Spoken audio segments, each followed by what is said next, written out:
Hello दोस्तों, आज के वीडियो में हम यूपी डीएलएड थर्ड सेमेस्टर के विज्ञान के राजन सीरीज का लघुत्तरीय प्रश्न पढ़ेंगे। लघुत्तरीय प्रश्न का ये पहला वीडियो है, तो आइए शुरू करते हैं। लघुत्तरीय प्रश्न का ये पहला प्रश्न है,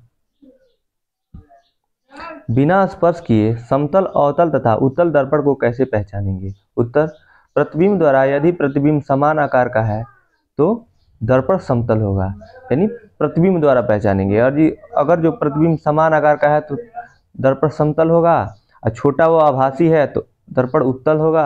अवतल दर्पण से देखने पर वस्तु सीधा और बड़ी दिखाई देगी, यानी और जो वस्तु सीधा और बड़ी दिखाई दे रही है तो वो अवतल दर्पण होगा। ये 2022 में पूछा हुआ है। प्रश्न संख्या 2 है, शरीर के अंगों को गति प्रदान करने वाले ऊतक का नाम लिखिए तथा चित्र बनाइए। ये भी 2022 में पूछा हुआ है। तो शरीर के अंगों में गति प्रदान करने वाले ऊतक का नाम है सार्कोलेमा। और इसमें ये फिगर उसका आसान सा फिगर है। आप ऐसे पत्ते जैसा बना देंगे और उसमें ये लिक्विड भरा हुआ है, उसको द्रव दिखा देंगे, कुछ भरा हुआ है, इसको बोलते हैं सार्कोप्लाज्मा, और बीच में एक केंद्रक बना देंगे। सिंपल सा फिगर है। प्रश्न संख्या 3 है, एड्स के कारण एवं रोकथाम पर चर्चा कीजिए। उत्तर, एड्स HIV नामक विषाणु से होता है। संक्रमण के लगभग 12 सप्ताह के बाद ही रक्त की जांच से ज्ञात होता है कि विषाणु शरीर में प्रवेश कर चुका है। ऐसे व्यक्ति को HIV पॉजिटिव कहते हैं। HIV पॉजिटिव व्यक्ति कई वर्षों 6 से 10 वर्षों तक सामान्य प्रतीत होता है और सामान्य जीवन व्यतीत कर सकता है, लेकिन दूसरों को बीमारी फैलाने में सक्षम होता है। यह विषाणु मुख्यतः शरीर को बाहरी रोगों से सुरक्षा प्रदान करने वाले रक्त में मौजूद T कोशिकाओं, सेल्स व मस्तिष्क की कोशिकाओं को प्रभावित करता है और धीरे धीरे उसे नष्ट करता रहता है। कुछ वर्षों बाद 6 से 10 वर्ष तक यह स्थिति हो जाती है कि शरीर आम रोगों के कीटाणुओं से अपना बचाव नहीं कर पाता है और तरह तरह का संक्रमण से ग्रसित होने लगता है। इसका मतलब है कि रोग प्रतिरोधक क्षमता कम हो जाती है। जो शरीर के अंदर रोग प्रतिरोधक क्षमता होती है उसी को ये नष्ट कर देता है। इस अवस्था को एड्स कहते हैं। इसका कारण क्या है? पहला है HIV संक्रमित व्यक्ति के साथ यौन संपर्क से। दूसरा है HIV संक्रमित सिरिंज व सुई का दूसरों द्वारा प्रयोग करने से। तीसरा है HIV संक्रमित मां से शिशु को जन्म से पूर्व, प्रसव के समय या प्रसव के शीघ्र बाद। इसका कहने का मतलब है कि अगर जो HIV पॉजिटिव मां है तो उसके बच्चे में भी HIV जा सकता है। तो इसलिए अगर जो HIV पॉजिटिव मां है तो उसको गर्भ धारण नहीं करना चाहिए। इसको हम बचाव में पढ़ेंगे, तब तक ये कारण देखते हैं। चौथा, HIV संक्रमित अंग प्रत्यारोपण से। पांचवा है, एक बार HIV विषाणु से संक्रमित होने का अर्थ है जीवन भर का संक्रमण एवं दर्दनाक मृत्यु। एड्स से बचाव। पहला है, जीवन साथी के अलावा किसी अन्य से यौन संबंध नहीं रखें। दूसरा है, यौन संपर्क के समय निरोध का प्रयोग करें। तीसरा है, मादक औषधियों के आदि व्यक्ति के द्वारा उपयोग में ली गई सिरिंज व सुई का प्रयोग न करें। चौथा है, एड्स पीड़ित महिलाएं गर्भ धारण न करें क्योंकि उनसे पैदा होने वाले शिशु को यह रोग लग सकता है। प्रश्न संख्या 5 है, रक्त की आवश्यकता होने पर अनजान व्यक्ति का रक्त न लें और सुरक्षित रक्त के लिए HIV जांच किया रक्त ही ग्रहण करें। छठवां है, डिस्पोजेबल सिरिंज एवं सुई तथा अन्य चिकित्सीय उपकरणों का 20 मिनट पानी में उबालकर जीवाणु रहित करके ही उपयोग में लें तथा दूसरे व्यक्ति का प्रयोग में लिया हुआ ब्लेड, पत्ती काम में न लें। यह उल्टा लिखा हुआ है, काम में न लें। प्रश्न संख्या 4 है, जलीय पौधों के गुण उदाहरण देकर स्पष्ट समझाइए। यह भी प्रश्न 2022 में पूछा हुआ है।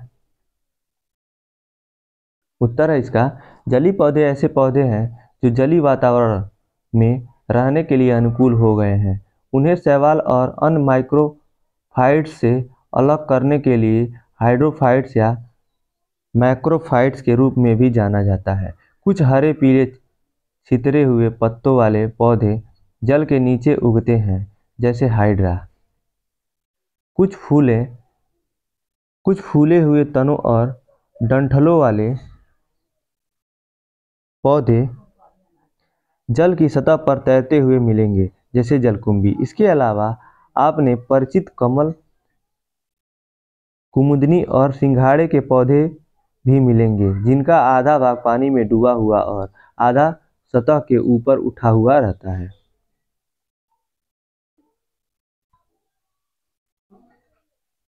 जलीय पौधों की जड़ें हल्की और पंखदार होती हैं, क्योंकि उन्हें पौधों को सहारा देने की आवश्यकता नहीं होती है।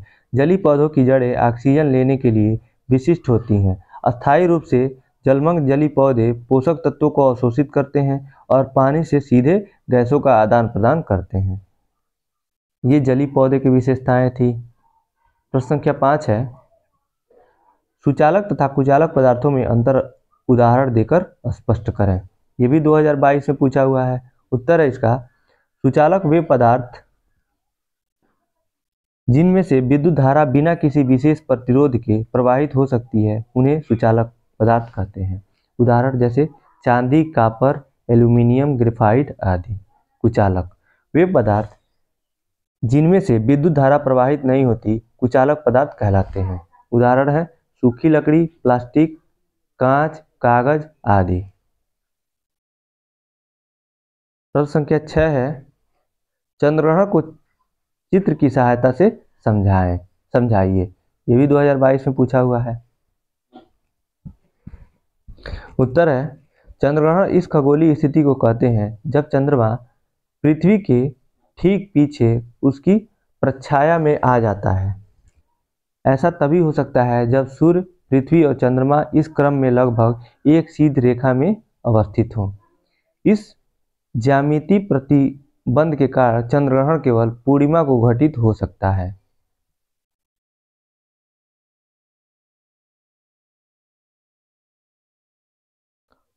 चंद्रग्रहण का प्रकार एवं अवधि चंद्र आसंधियों के सापेक्ष चंद्रमा की स्थिति पर निर्भर करते हैं। चांद के इस रूप को ब्लड मून भी कहा जाता है। चंद्रग्रहण शुरू होने के बाद ये पहले काले और फिर धीरे धीरे सुर्ख लाल रंग में तब्दील होता है।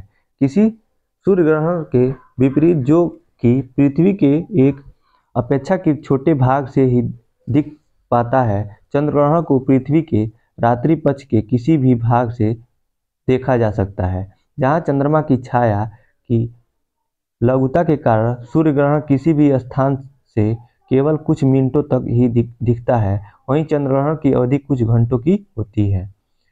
इसके अतिरिक्त चंद्रग्रहण को सूर्यग्रहण के विपरीत आंखों के लिए बिना किसी विशेष सुरक्षा के देखा जा सकता है, क्योंकि चंद्रग्रहण की उज्ज्वलता पूर्ण चंद्र से भी कम होती है। इसका चंद्रग्रहण का जो फिगर है, ये सूर्य है,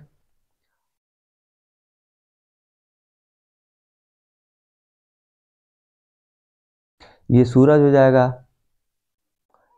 और ये बीच में पृथ्वी है, और ये छोटे छोटे हैं, ये चंद्रमा है।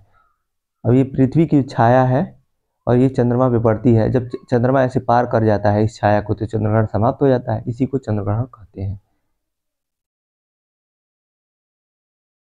होता ऐसे है कि जैसे चंद्रग्रहण के दिन पूरा पूर्णिमा होता है, तो इधर से चांद चमकता हुआ आता है, सूर्य के प्रकाश की वजह से चमकता हुआ आता है। जैसे इसकी छाया में पड़ता है, बिल्कुल अंधेरा काला हो जाता है, फिर जैसे ही इस छाया को पार करता है, फिर से चमकने लगता है, तो इसको चंद्रग्रहण बोलते हैं।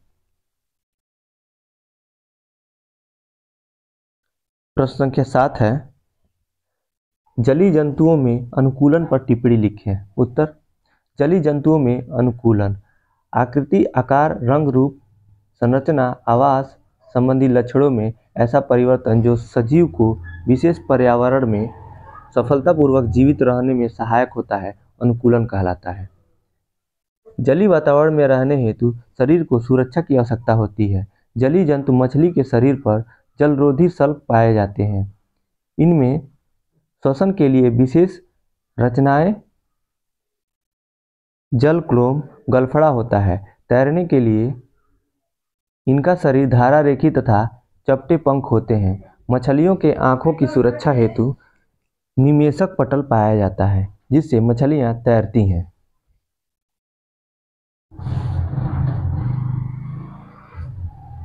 प्रश्न संख्या 8 है, स्थलीय जंतुओं में अनुकूलन कैसे होता है, समझाइए। उत्तर, स्थलीय जंतुओं में अनुकूलन।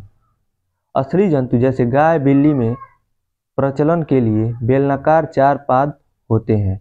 वायु को शरीर में ग्रहण करने के लिए विकसित श्वसन तंत्र पाया जाता है। रेगिस्तानों में चलने के लिए ऊँटों में गद्दीदार पैर तथा भोजन के लिए कुबड़ भी पाया जाता है, जिसमें वसा का संग्रहण होता है। स्थलीय जंतुओं में अनुकूलन का विशिष्ट उदाहरण है।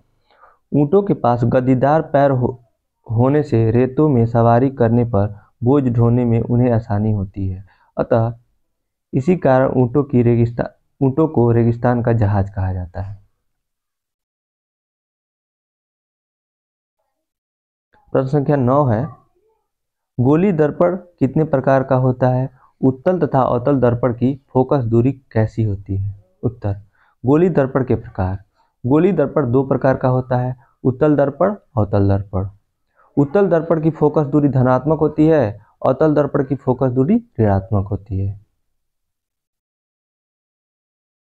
अब एक न्यूमेरिकल है। प्रश्न संख्या 10 है, एक समतल दर्पण की फोकस दूरी 20 सेंटीमीटर है, इसकी वक्रता त्रिज्या बताइए।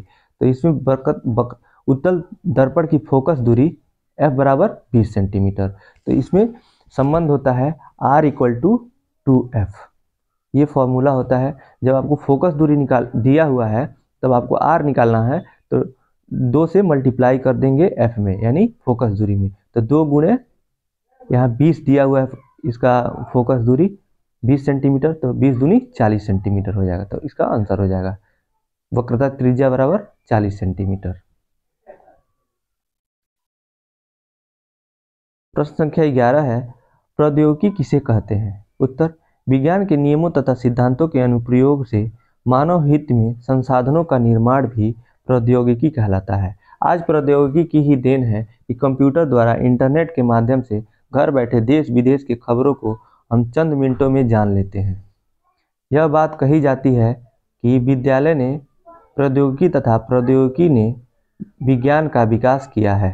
प्रश्न संख्या 12 है, विज्ञान और प्रौद्योगिकी का लाभ एवं हानियां बताइए। उत्तर, विज्ञान और प्रौद्योगिकी का लाभ। विज्ञान और प्रौद्योगिकी का लाभ इस प्रकार है। इसमें पहला है, कृषि क्षेत्र में वर्तमान समय में जैसे जैसे जनसंख्या में वृद्धि हो रही है, वैसे वैसे कृषि व्यवस्था पर दबाव भी बढ़ रहा है, जिसके कारण खाद्यान्न की समस्या हेतु एक विशेष प्रकार की चुनौती के रूप में खड़ी हुई है। किंतु कृषि के क्षेत्र में वैज्ञानिक आविष्कारों जैसे ट्रैक्टर, अच्छे प्रकार के हल, कीटनाशक आदि के प्रयोग से कृषि उपज में पर्याप्त वृद्धि हुई है। दूसरा है ईंधन। पहले के लोग ईंधन हेतु पेड़ की सूखी पत्तियों, गोबर से तैयार उपले, कोयला तथा मिट्टी के तेल पर निर्भर रहते थे, परंतु आज विज्ञान एवं प्रौद्योगिकी की मदद से पेट्रोल, डीजल, खाना पकाने की गैस LPG जैसे ईंधन का बड़े पैमाने पर उत्पादन हो रहा है। इससे श्रम तथा समय दोनों की बचत होती है। तीसरा है चिकित्सा। चिकित्सा के क्षेत्र में भी बहुत तीव्र गति से विकास हुआ है। हैजा, मियादी बुखार आदि के सफल इलाज के लिए नई औषधियों की खोज हुई है और इसका पर्याप्त उत्पादन भी हो रहा है। अल्ट्रासाउंड, एक्सरे, एंडोस्कोपी आदि के प्रयोग से व्यक्तियों के शरीर के अंदरूनी बीमारियों का पता लगाकर सफल इलाज किया जा रहा है। चौथा है जनसंचार। आज जनसंचार का सबसे बड़ा साधन मोबाइल बना हुआ है। इसके आविष्कार ने तो देश के प्रगति में 4 चांद लगा दिए हैं। पहले लोग सूचनाओं का आदान प्रदान पत्र तार के द्वारा कई दिनों में करते थे, परंतु आज सूचना का स्थानांतरण चंद समय में हो जाता है। पांचवा है राष्ट्रीय सुरक्षा एवं युद्ध। राष्ट्रीय सुरक्षा के क्षेत्र में हमारे देश ने बहुत तीव्रता से उन्नति की है। इससे एक नई क्रांति आ गई है। पृथ्वी अग्नि त्रिशूल जैसी मिसाइलों का निर्माण हमारे देश में हो चुका है। इसका प्रक्षेपण भी हुआ है। मिसाइलों का प्रयोग दूसरे देशों द्वारा आक्रमण होने पर उनके युद्ध अस्त्रों को नष्ट करने से होता है। विज्ञान और प्रौद्योगिकी से हानियाँ। इससे कुछ फायदे हैं तो कुछ हानियाँ भी हैं, तो उसकी हानियाँ देखते हैं क्या क्या है। विज्ञान और प्रौद्योगिकी से जहाँ एक ओर लाभ है वहीं दूसरी ओर हानि भी है। विज्ञान और प्रौद्योगिकी से हानियाँ इस प्रकार हैं। पहला है कीटनाशक दवाओं के प्रयोग से मृदा प्रदूषण का होना। दूसरा, स्वचालित वाहनों के प्रयोग से वायु प्रदूषण तथा ध्वनि प्रदूषण का होना। तीसरा है स्वचालित मशीनों के प्रयोग से कारखानों में मजदूरों की आवश्यकता कम पड़ती है, जिसके कारण बेरोजगारों की संख्या में वृद्धि हुई है।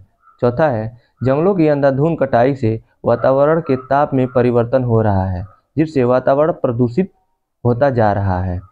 छठवां है जलवायु परिवर्तन होने से अनेक प्रजातियों की संख्या में भी वृद्धि होती है। ये सभी विज्ञान और प्रौद्योगिकी का ही दुष्परिणाम है।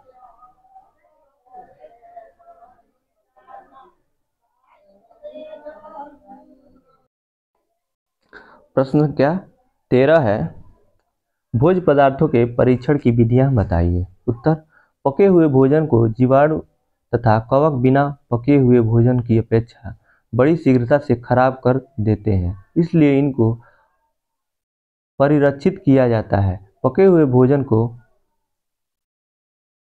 पदार्थ को जीवाणु, कवक आदि से सुरक्षित रखना ही भोज्य पदार्थ का परिरक्षण कहलाता है। भोज्य पदार्थ के परिरक्षण की विधियां। पहला है रसायनों द्वारा। साइट्रिक अम्ल, sodium Meta bisulphide, sodium benzoate तथा एसिटिक एसिड आदि का प्रयोग करके जैल, जेली, जूस आदि को परिरक्षित किया जाता है। दूसरा है डिब्बाबंदी, इसको कैनिंग भी बोलते हैं, कैनिंग। विभिन्न पदार्थ जैसे मटर, अनानास आदि प्राकृतिक रूप से इस विधि से वायुरुद्ध डिब्बों में बंद कर संरक्षित किए जाते हैं। तीसरा है अचार तैयार करना। इस विधि में सिरका, तेल, नमक के प्रयोग से भोजन संरक्षित किया जाता है। चौथा है सुखाना। यह साधारण और सर्वाधिक उपयोग में आने वाली विधि है। सूर्य की ऊष्मा से सब्जियों, फल आदि सुखाकर संरक्षित कर ली जाती है। पांचवा है अंतराल से उबालना और ठंडा करना। घरों में माताएं दूध बार बार उबालती हैं। इसका कारण यह है कि बार बार दूध उबालने से वह फटता नहीं है और सुरक्षित रहता है। यह परिरक्षण की सबसे सरल विधि है, जिसे कार्बोहाइड्रेट, प्रोटीन एवं वसा युक्त पदार्थों को लगभग 24 घंटे तक सुरक्षित रखा जा सकता है। बाजार में पैकेट के दूध जिस विधि से लंबे समय तक के लिए भंडारित किया जाता है वह क्रिया पाश्चुरीकरण कहलाता है। ठंडा करना। जीवाणुओं से बचाने के लिए भोज्य 18 डिग्री सेल्सियस या इससे नीचे के ताप पर रखकर सुरक्षित रखे जाते हैं। प्रश्न संख्या 14 है एक अवतल दर्पण की फोकस दूरी 15 सेंटीमीटर, 25 सेंटीमीटर की दूरी पर रखी वस्तु के प्रतिबिंब की स्थिति ज्ञात कीजिए। तो जो फोकस दूरी है F बराबर 15 सेंटीमीटर, क्योंकि F जो होता है वो पॉजिटिव होता है और ये बोलते हैं जो U होता है ये नेगेटिव होता है। U का मतलब होता है कि वस्तु की स्थिति जो भी होती है उसको U से दर्शाते हैं 25 सेंटीमीटर, और प्रतिबिंब की स्थिति को V से दिखाते हैं। तो V निकालना है प्रतिबिंब की स्थिति, तो सिंपल सा फार्मूला होता है इसका 1/F equal to 1/V plus 1/U। 1/F बराबर 1/V। ये F भी माइनस में ही होगा। क्यों? क्योंकि दर्पण में एक ही तरफ प्रतिबिंब बनता है। अवतल दर्पण ये होगा, इधर कलई किया हुआ रहेगा, इधर ही वस्तु भी रहेगा और इसका प्रतिबिंब भी इधर ही बनेगा। इधर ही मतलब दर्पण के तरफ ही बनेगा, दूसरी तरफ नहीं, इधर ही प्रतिबिंब बनेगा, तो दोनों निगेटिव होगा। तो वस्तु की स्थिति भी निगेटिव और यहाँ फोकस दूरी भी निगेटिव लेंगे। तो देखिए 1/F हो जाएगा, तो माइनस लग गया इसमें। 1/V निकालना है तो वैसे छोड़ देंगे इसको, और फिर U का मान -25 रखेंगे। तो फिर यहाँ पे अगले पद में 1/V इक्वल टू हो जाएगा इधर ये जाएगा 25 जाएगा F के तरफ, -15 की तरफ, तो प्लस में हो जाएगा। तो प्लस में से माइनस को घटा देंगे तो 1/25 माइनस 1/15, फिर 1/v इक्वल टू 1/25 माइनस 1/15। तो 1/1/v इक्वल टू इन दोनों का एलसीएम हो जाएगा 75, और 25 3 75 3 और माइनस 15 75 5, तो -2/75 हो जाएगा। और जो v का मान निकालेंगे तो उल्टा हो जाएगा 75/2, तो इसका आंसर हो जाएगा 37.5 माइनस में। तो इसका प्रतिबिंब भी तो इधर ही बनेगा, दर्पण के तरफ ही बनेगा। तो दर्पण के तरफ बनता है तो सब माइनस में होता है, और दर्पण के दूसरी तरफ तो बनता ही नहीं है। और लेंस में ऐसा होता है, लेंस में होता है कि लेंस के दूसरी तरफ जो भी प्रतिबिंब बनता है उसको पॉजिटिव में लेते हैं, और लेंस के तरफ बनता है अपने साइड में वस्तु की स्थिति जो भी होती है ये निगेटिव में लेते हैं। जैसे लेंस में है, आप देख लीजिए ऐसे होता है, और जो प्रतिबिंब यहाँ बन रहा है या नीचे बन रहा है, कहीं भी दूसरी तरफ बन रहा है इस साइड, तो ये पॉजिटिव होता है, और इधर जो भी कुछ होता है ये सब निगेटिव में रहता है। प्रश्न संख्या 15 है, एक अवतल दर्पण से 30 सेंटीमीटर दूरी पर रखी वस्तु का 3 गुना बड़ा पहला है आभासी, दूसरा वास्तविक प्रतिबिंब प्राप्त होता है। प्रत्येक स्थिति में अवतल दर्पण की फोकस दूरी ज्ञात कीजिए। तो ये वस्तु की स्थिति दिया है 30 सेंटीमीटर, तो ये u बराबर होगा -30 सेंटीमीटर। ये आवर्धन दिया है 3, m बराबर 3 दिया है। तो इसमें निकालना है हमको, प्रत्येक इसमें अवतल दर्पण की फोकस दूरी निकालनी है। तो पहला आभासी जब होगा तब, दूसरा जब होगा वास्तविक होगा तब। तो सबसे पहले जो आवर्धन होगा वो प्लस में होगा। जब प्रतिबिंब आभासी है तो वह हल इस प्रकार होगा, मतलब जब आभासी रहेगा ना तो ये आवर्धन को प्लस में लेंगे। तो इसका एक सूत्र होता है, इसमें u दिया है, m दिया है और f निकालना है, लेकिन v तो हमको निकालना पड़ेगा ना, v निकालना पड़ेगा तभी तो 1/f equal to 1/v plus 1/u करेंगे। तो v नहीं दिया है, तो सबसे पहले हम आवर्धन के सूत्र से v की वैल्यू निकालेंगे। तो इसका सूत्र होता है m बराबर -v/-u। तो इसमें m दिया है और u दिया है तो v निकल जाएगा। m का मान जब प्रतिबिंब आभासी होगा तो पॉजिटिव होगा, तो 3 बराबर -v/-30, तो माइनस से माइनस कैंसिल हो जाएगा, और v बराबर हो जाएगा 30 तिहाई 90 सेंटीमीटर। अब वही फार्मूला लगा देंगे, 1/f equal to 1/v plus 1/u। अब वैल्यू भर देंगे 1/f, फोकस दूरी ही तो निकालना है। अभी का मान 90 आया है और u का मान -30 है। जब इसको सॉल्व करेंगे तो LCM 9 हो जाएगा, 90 हो जाएगा। 90 का में 90, 1/30 तिहाई 30 -30, तो हो जाएगा। जब उल्टा करेंगे यह बराबर 90/2 तो 45 सेंटीमीटर। फोकस दूरी -45 सेंटीमीटर आ गई। अब जब प्रतिबिंब वास्तविक होगा तब जो आवर्धन का मान होगा, आवर्धन m बराबर -3 लेंगे। तो फिर इसी सूत्र से m इक्वल टू -v/u से v की वैल्यू निकालेंगे। तो यहाँ -3 रखेंगे, v निकालना है, u बराबर -30 रखेंगे तो v बराबर -90 सेंटीमीटर आ जाएगा। फिर वही फार्मूला लगा देंगे, 1/f equal to 1/v plus 1/u।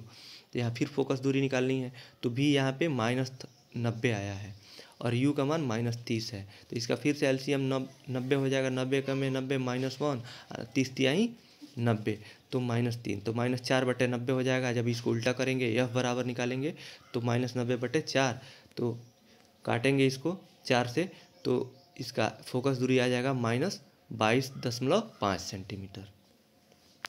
Simple सा न्यूमेरिकल था, बस चिन्हों का थोड़ा सा ध्यान रखना था इसमें। प्रश्न संख्या 16 है, वन संरक्षण एवं वन्य जीव संरक्षण के 2 उपाय लिखिए। ये 2018 में पूछा हुआ है। उत्तर है वन संरक्षण के उपाय। पहला है वन वृक्षों की कटाई तथा नए पेड़ लगाने की दर लगभग समान हो। दूसरा है अनियोजित व अवैधानिक रूप से वृक्षों की कटाई को रोकने के लिए कानून बनाकर कड़ाई से पालन किया जाए। बी है वन्य जीव संरक्षण के उपाय।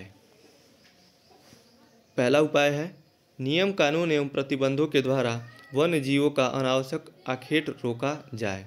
दूसरा है वन्य जीवों के प्राकृतिक आवासों को उनके लिए और अनुकूल बनाया जाए। प्रश्न संख्या 17 है, प्रतिध्वनि किसे कहते हैं? प्रतिध्वनि एक बार और आ चुका है, ये अति लघुत्री में आ चुका है। किसी बड़े खाली हॉल के एक कोने में यदि हम कोई ध्वनि उत्पन्न करें तब वह ध्वनि हमें कई बार सुनाई दे सकती है। किसी पहाड़ी के सामने हम जोर से कोई नाम लें, थोड़ी देर बाद वही आवाज़ हमें पुनः सुनाई देती है। अतः ध्वनि तरंगों के परावर्तन द्वारा उत्पन्न होने वाली ध्वनि की पुनरावृत्ति को प्रतिध्वनि कहते हैं। प्रश्न संख्या 18 है, हाइड्रोकार्बन यौगिक क्या है? यह कितने प्रकार का होता है? ये भी प्रश्न 2018 में पूछा हुआ है। उत्तर है, केवल कार्बन तथा हाइड्रोजन के तत्वों के परस्पर संयोग से बने यौगिक हाइड्रोकार्बन कहलाते हैं। हाइड्रोकार्बन दो प्रकार के होते हैं। पहला है संतृप्त हाइड्रोकार्बन तथा दूसरा है असंतृप्त हाइड्रोकार्बन।